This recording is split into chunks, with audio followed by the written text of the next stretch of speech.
Habari asubuhi.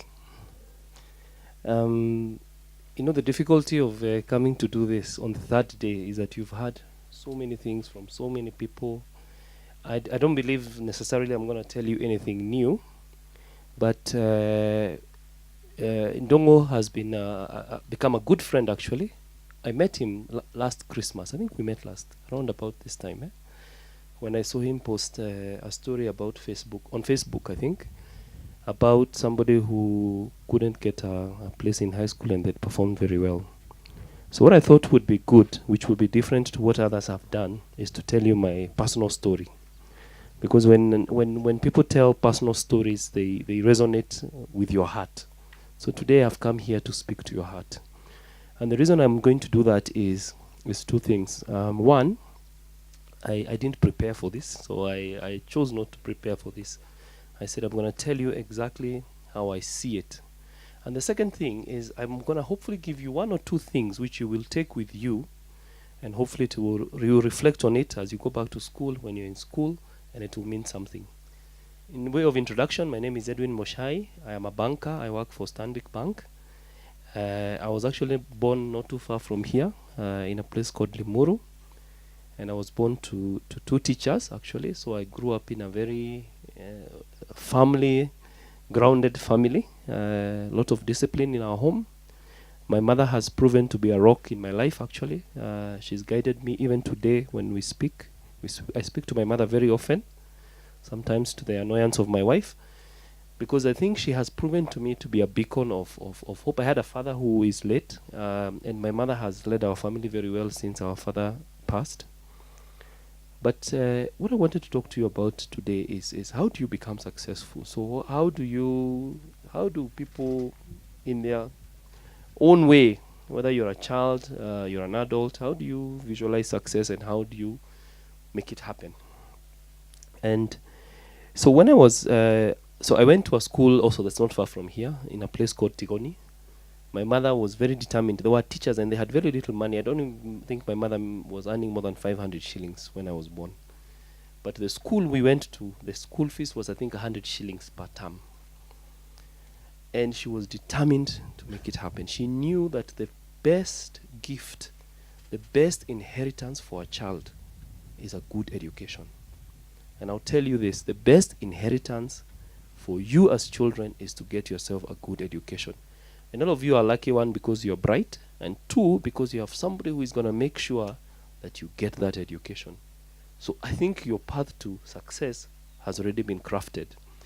So the second question for you is then, okay, so one is a good education.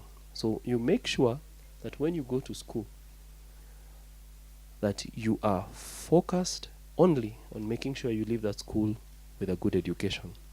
And one thing you need to remember is that the marks you got to get yourself into school is a bus ticket. Umeingia kwa basi sasa. Ile ticket ulikuwa umelipia kuisha maneno mpaka stage yako. Stage ya ile mtashukia ni form 4, si ndio? That's the stage mnashukia. See, you're already in the bus and the bus is moving, si ndio? So the most important thing now to remember is whatever you got, 350, 380, 400, kuisha, that is gone. No one will remember that. What you must focus on now is ukishuka kwa hiyo stage utashuka na nini? Si ndio? What are you gonna leave high school with? Because that is now the next ticket for your next place. Hopefully all of you are gonna make it to university. And that is your next place. But going back to success, so one is I think there are many factors and you can describe it many different ways. One is discipline. So it is to be completely focused. Well, nimesikia someone who has said a personal timetable, spending my spare time studying. What you have to be disciplined. People who are achievers in this world, read their stories, and I think that's the other thing I would encourage you to do is also to read books about successful people, because you are going to get free tips of life. Usain Bolt, how did he become the greatest ever 100-meter runner? He has a discipline. Every day he woke up, this is what he did, this is what he ate, this is what he practiced, this is how he practiced. He did that for many years. He repeated it so much, it became a natural habit. So discipline, extremely important. The next thing is focus. So ukikaa chini, what is it that you really want to become? If you want to become an engineer, you will become an engineer. And in fact, if you ask me, if I was to ask for one thing today, Sio Pesa, it is to go back to your age with this knowledge I have now. That is the greatest gift, the gift of youth. To go back to your age with the knowledge I have, because I would do things very differently. I would become anything I want to become. And part of that is being focused to say, what is it that you people want to become? What is it that you want to become? If I can reflect that on my personal story, when I left high school, I went to University of Nairobi. I did a Bachelor's of Commerce in accounting. I became an accountant. I'm an accountant by training. I completed my professional exams when I was still in second year. When I was still in second year in university, we were doing 4 years at the time. And when I joined the largest accounting firm in Kenya, PricewaterhouseCoopers, we had a merit-based system that took 2 students every year to an international destination. They prepared us to become the future of the company. They took us, I was taken to the UK. I stayed there for 10 years, and then I came back. I was actually brought here back by James Mwangi, Dr. James Mwangi of Equity Bank, to work for him. And I left him and I went to where I work today, Stanbic Bank. But my story is filled with some of the lessons my mom taught me when I was young. So when I went to PwC, I realized that there were many people who looked like me, who were probably better than I was. But there was one thing which I had, which is I was extremely determined to be the best in my year. And I was selected. And I'm telling you, we were not employed in PwC because we knew anyone. We were interviewed. We started that interview as 3,000 people. Only 20 people were selected to join. Of the 20 people that were selected to join, 2 people, after 3 years, were selected to go to the United Kingdom. And I think that's what you need to do. You need to challenge yourself and ask yourself, if you're not the first in your class, what is it the person who is first in your class does differently? What is it about them that is different? Because you're in that school that you're in by right, right? Mkiingia hiyo shule amukuambiwa huyu ni number 1, huyu ni number 20, huyu ni number 50. You entered that as one group, homogeneous, right? Is that true? And when you entered your class, there are people now who have started differentiating themselves, Now the whole group of people, kuna wale sasa wako top performers, and there are people who are in the middle, and there are people who are lagging, What is it that the top performers do differently? That question, you have to answer it yourself. And you have to answer it with a simple purpose. What would it take if I am not that group of people, which I would expect you to be? What is it that they're doing differently? You must answer that question. Because part of my commitment to Dongo is that I will support the 4 children that I'm involved with. I'll support them up to university. And when they complete university, up to employment. Right? You understand? That is my commitment to Dongo. I told Dongo that my journey with these 4 children is until they start working. Right? But that commitment has a condition. A condition of performance. Right? A condition of performance. I want to support somebody who will become an engineer or a doctor or a lawyer or a banker like me or whatever. But I want it to be your purpose in life. What is it that you feel you can make a difference? And in fact, the other thing I wanted to also talk to you about today is Dongo is living my dream. This is actually what I want to do for the rest of my life. I want to be involved in people's lives and making a positive impact in people's lives. And I told Dongo that part of the reason why I was not able to do it in a meaningful way is because I didn't have a vehicle. We didn't have something I could trust. Because we've tried this before, we've given money to people, it has disappeared and whatever and whatever. Dongo gave me a vehicle and a means to be able to be actively involved. And I've been extremely busy. I used to work in Uganda. I'm now back to Kenya. Unfortunately, in a week's time, I leave for Johannesburg. I'm going to go there for 2 years. So I'm not able to be hands-on. But I'm able to talk to Dongo from time to time and be able to support whatever I can. But this is what I want to do for the rest of my life. I want to be involved in shaping the future of this country through young people like you. I have 2 young children of my own who I spend time like this with them. We sit down and we talk about these things and I share my experiences. So one thing you must do is you must also purpose yourself to do things that are bigger than you. What does that mean? for life to be meaningful, and I'll give you many examples. For life to be meaningful, you must be able to give to people who cannot give you. Do you understand? You must give something of value to somebody who cannot give it back to you.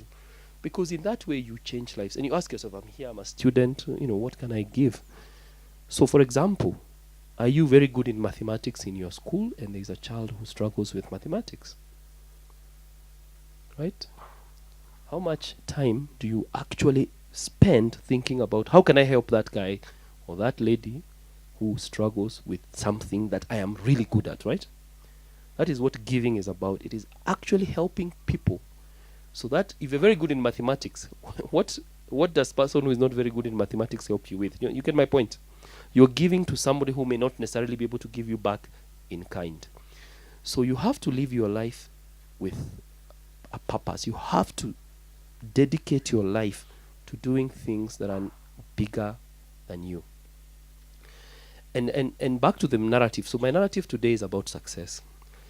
One other point which is really important, and if you forget everything I tell you today, please remember this.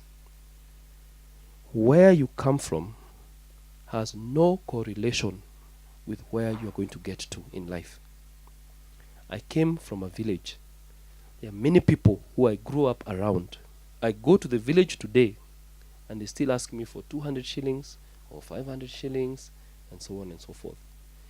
They chose a path. Unfortunately, the path didn't work for them. I chose a path. I was determined from the first day I went to school to be the best in school. I was determined. I was always number one, number two, maybe number three sometimes. I chose that, and I was determined to make sure that I was the best student in primary school, in high school, in university. And when I went to work, I did exactly the same thing. So, really where you come from has no bearing on where you're going to end up in the future. So please do not feel sorry for yourself. And in fact, that's another thing. Never feel sorry for yourself. Don't feel sorry for your circumstances. I come from this place, or people from this place are like this. You must dream, and you must dream big. And you have a platform. You have a platform through Affecto to be able to dream big. There is nothing that has happened to your life so far that has a bearing on what you're going to become. What you're going to become in the future is your choice. And I'm telling you today to have the confidence to choose it. Is it going to be challenging? Is it going to be difficult? Absolutely. But there are things that are going to keep you on course. What are those things? We talked about discipline. We talk about focus. We talk about being determined, hardworking. We talked about doing things that are bigger than you, having a higher purpose for your life, giving especially. And I'll tell you something else, and this is something which also helps you. Being successful starts with the mind, right? So in my mind, I know I'll become a doctor. I don't see any challenges. I know I will face problems from time to time, but I know I'll overcome them. There's a very good friend of mine who is extremely successful today. When he was born to a very, very, very poor family. They actually would go sometimes for days without having a meal. Okay? So it is his personal story to me. And he told me something really interesting. They would go for a week without showering, but every day they would go to the river, draw water, and come and give it to the cows. Okay? But it never crossed their mind that that same water that they are drawing for the cows, they can use it to wash themselves. Do you understand? So poverty was in their mind. So in their mind, the head believed we can't do this, right? So what the reason I give you the example is to tell you, your mind has to be very clear. I am going to become what I want to become. It's going to be difficult, but I'm going to do it. Okay? So I want you to live here with that confidence that you will become what you want to become. That decision lies entirely with you. More importantly, through Affecto, that dream is closer than ever, because we will be able to support your education, because your ticket to success is your education. And when you're in school, you'll be distracted. There will be kids who are doing this, kids who are doing that, kids who are doing this. They are the ones who know everything. But you have to remember, this bus, after 4 years, will stop and tell you to come out, right? So you only have really 5 minus 21 is what, 16. You have 16 years to shape a life which may be 80 years. How do you want to spend those 16 years? You spend 8 in high school, primary school, you spend 4 in high school, and you spend 4 in university, right? That's the system today. 8 in primary school, 4 in high school. You have 16 years to shape a life that can be 80 to 100 to even more than 100 years. Don't you think that it is such a little time that you should be selfish about your time and do things that matter to your life, right? You shouldn't be dragged into the pressure that your peers are going to put you under to do things that frankly will not matter. Most of the people who I was in high school with who came from much more wealthier backgrounds spent their time in high school doing things frankly which were not going to affect the future of their lives. And when I meet with those people today, they actually reflect on it and say, I wish I could have done things differently. And that made more of my time. But what I would ask you to do, to remember rather, is 1, where you come from has no bearing on where you're going, right? That's a choice you make, okay? 2, whatever you become is your personal choice. From what I've said here, do you understand that you don't need to rely on anyone here to chart your future? Do you understand? Where you come from is not a bearing on where you'll end up. What you end up doing is a personal choice. I want to become a doctor. And actually the other thing, and in fact maybe it's an important point to make, is when I decided I was going to become an accountant, I asked my mom to tell me somebody in our village who was an accountant. So my mom took me to a man who runs a program which takes people to India. He's actually an accountant, but they set up a business. The wife was also an accountant. She was the chief accountant of Bata Shoe Company, which is in my village, in Limuru. And I told them, what does it take to become an accountant? So if you want to become a doctor, do you know anyone who is a doctor in your village? Can we bring a doctor here to talk to people? And tell them, what does it take to become a doctor? So you invest in understanding what if my chosen path is being a doctor, what does it take to become a doctor? You understand that. In fact, in the bank, I have done a lot of things for different people. So this is something which is a bit of a passion of mine. I like being able to influence people's lives in a positive way. So I do a lot of mentorship. I do a lot of mentorship with young people in the bank. And when people come to me in the bank and say, oh, I would like to work for you, I would like to work in your team, and so on and so forth, so I ask them, what is it you want to do in my team?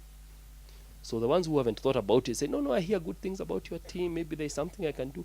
So one thing you have to be very deliberate about, you have to have purpose around it, is if you want to become a doctor, please understand what that profession is about. At your whatever understanding you have, and then try and find somebody who is in the profession to act as your mentor. And I think we need to facilitate people who are engineers. There was an engineer, people who are doctors, people who are lawyers, to come and sit with these young people and tell them, this is what it takes to be a successful lawyer. This is what it takes to be a successful doctor. This is what it takes to be a successful banker. Okay?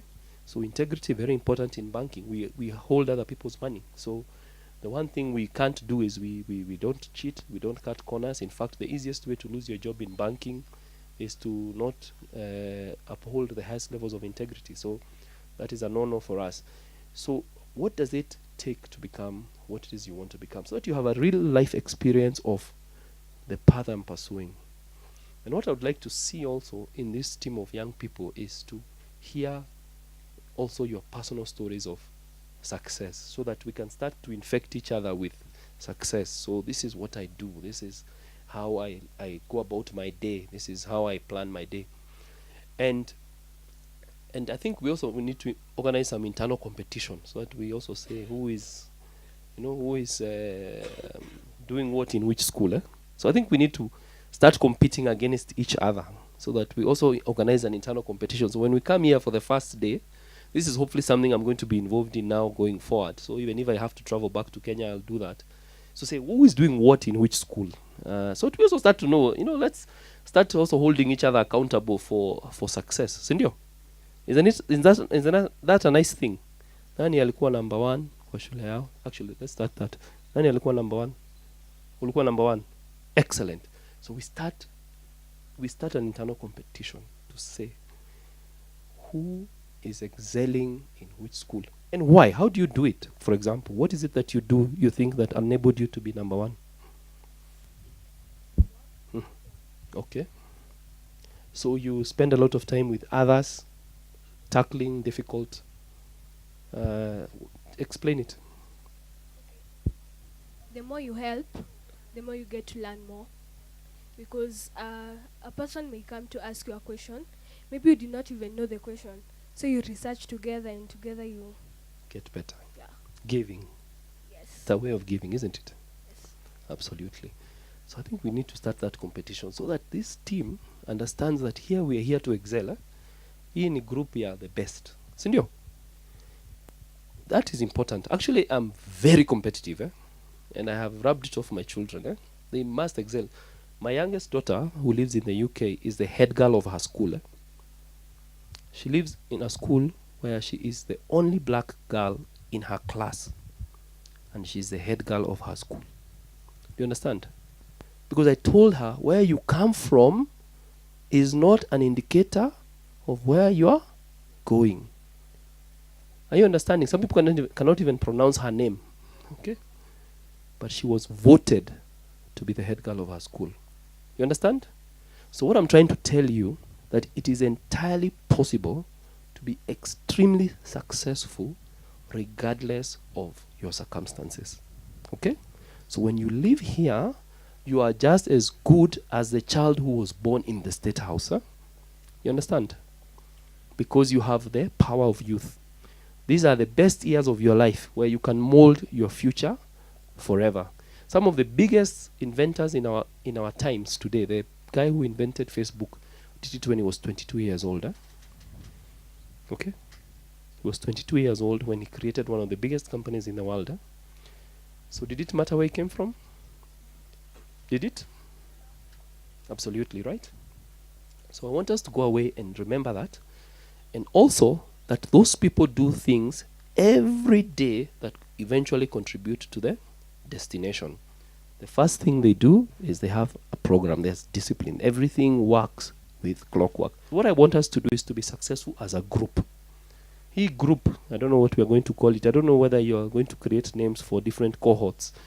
This is the first one. So we have different names for different cohorts. Tujue kwa sababu tutakuwa na another nini? Si tunaanza ingine sasa. So we know. Ati?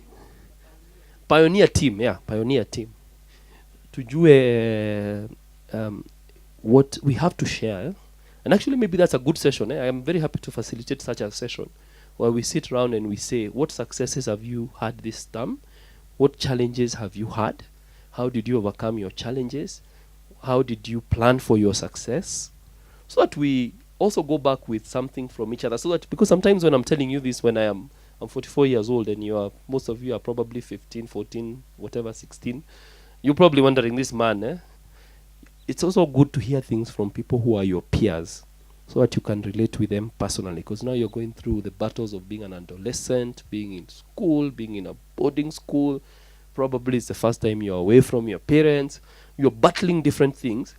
But remember, as I told you, hii basi itasimama, itashukisha. Sindio? Na hakuna kurudi.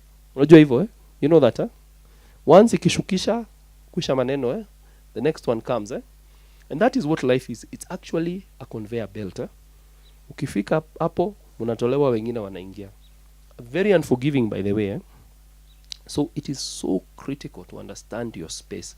And your space is, I have 4 years to transform myself, to prepare myself for the next stage. The next stage is university. Ukiingia university, munaingia huko, now things are different. You're 18 years old. You have the liberty to do whatever you want. But after 3 years, 4 years, 6 years, if you want to become a doctor, basi inashukisha. Another cycle gets in. It's unrelenting. In fact, we are producing more graduates now than we used to produce during my time. And we come there, we always employ every year, and we come and say, okay, what did you do in high school? tunataka watu wa A- peke yake, A- and above. That's all we want. Unaona inakatwa eh? So those who struggled, frankly they miss out eh? Then okay, university ulipata nini? We want people with first class and upper second only. Okay? And that's usually about 10 to 15% of the total. Eh? That's all we want. That's only the people we employ. And that's how it works. That's how, unfortunately, life works. But is it possible to do it? Absolutely. I am living proof that it is possible to do it. I am telling you that there are the odds in life are influenced primarily by what you personally choose to do. Through Affecto, you have a platform to get a very good education, which it inevitably will happen. But now that you're in school, unajua sasa hiyo maneno ya kwamba sikupata shule, nilipata marks, I didn't get equity, wings to fly or whatever, that's behind you now, sindio? Now we're in school. Now the race has started. Eh? Now it's a question of where will you finish in this race. You get in the right place in this race, I promise you, as I said to the 4 children I support, you get to university. So tumekubaliana ni A-, eh? Sio tumeshasema. You get to university, upper second or first class. And you know the most important thing, in fact, I don't know how we're going to do this, Dongo. We have to find a way to communicate regularly, because I'd like to share. Personally, I like sharing. When I see something interesting, a nice article, I like sharing with I share a lot of information with my friends. Eh? When I read a good article, I read a good book. I'm reading a very good book about what is in this life for you, okay? How do you think about it? And it also talks a lot about higher purpose. It talks a lot about doing things that have more meaning than the day-to-day, getting by the day. Being able to help, being able to support other people. That's my biggest desire, and that's what my legacy is going to be about. My desire is that I'm going to be able to support other people's lives in ways that I can be able to share my experiences and hopefully help you. So A-, yeah, that's the cutoff grade for us here, A- and above. Then to Ingia University, we'll have doctors here, we'll have engineers, we'll have lawyers. We're going to find a way to make sure I have very many lawyer friends. In fact, most of them are very big lawyers in this Nairobi of ours. I'll bring them here. They actually do a lot of mentorship for me in the bank. I took a group of ladies in the bank. You know, when the ladies become mothers, young mothers, now they're starting to say, oh, we are not progressing career-wise. What is happening to us? Are we being discriminated? I told them, let me take you to a lady who has 4 children. And she is the head of one of the biggest law firms in Kenya. This life actually is about choices. If you are determined and you choose your path and you stick to it, you will win. It's simple as that. I'm telling you, it is that simple, actually. So I took them to my good friend, Christine Mweti. Christine Mweti did a talk with these ladies, and these ladies all came back to me and said, thank you so much, Mucai. And I said, you're thanking me for what? You should thank Christine, because Christine is the one with all the ideas and all the good things that are happening. And the other thing is I like sharing, and I like your thing about teamwork. I like sharing good things. And when I hear good things that happen to people, I like sharing. I like being able to tell people. And that's what I'm saying. I wish I can find a way to, once a week, every 2 weeks, send you something. Nimesoma kitu mzuri, I send you a life lesson, something which will inspire you to be better than you currently are. And last but not least, and this is a task I set my daughter. My daughter reads a book every week. She reads a book about anything every week. So this is ending this year, my daughter has read 60 books. Okay, she's 16 years old. And the one thing I do is reading is free education. It's free information. People relate about their experiences, what happened to them and whatnot. Please invest in yourself. Invest in yourself by reading. Kuna ile ya nini ya shule, but you also have to read things that develop yourself. Either it's your grammar, it's your writing skills, something that helps you develop. Invest in reading. I set myself the same target of 50 books, but I did not quite get there. But I'm almost there anyway. That's what I do. Is I like to tell young people the best thing you can do for yourself is to read. Read books. Read books. Hata kama ni Chinua Achebe or Ngugi wa Thiong'o, understand something that you didn't know. And that information I'm telling you is freely available. In fact, There's a very racist thing I had when I lived in the UK. I lived in the UK for 10 years. And they said the best way to hide something from an African is to put it in a book. The best way to hide something from an African is to put it in a book. Why? Because we don't read. Put it in a book, they'll never find it. But we can change that, senor. We must change that. Huh? We must also write our own books, huh? Tell our own stories, right? Senor. From an African context, how we grew up, you know. So I think that was really my story. And what I wanted to do after this conversation is to ask me some questions about maybe some things you see in life which perhaps don't make sense for you. And we try and see whether we can find an answer. So I'll start and say I can answer a few questions.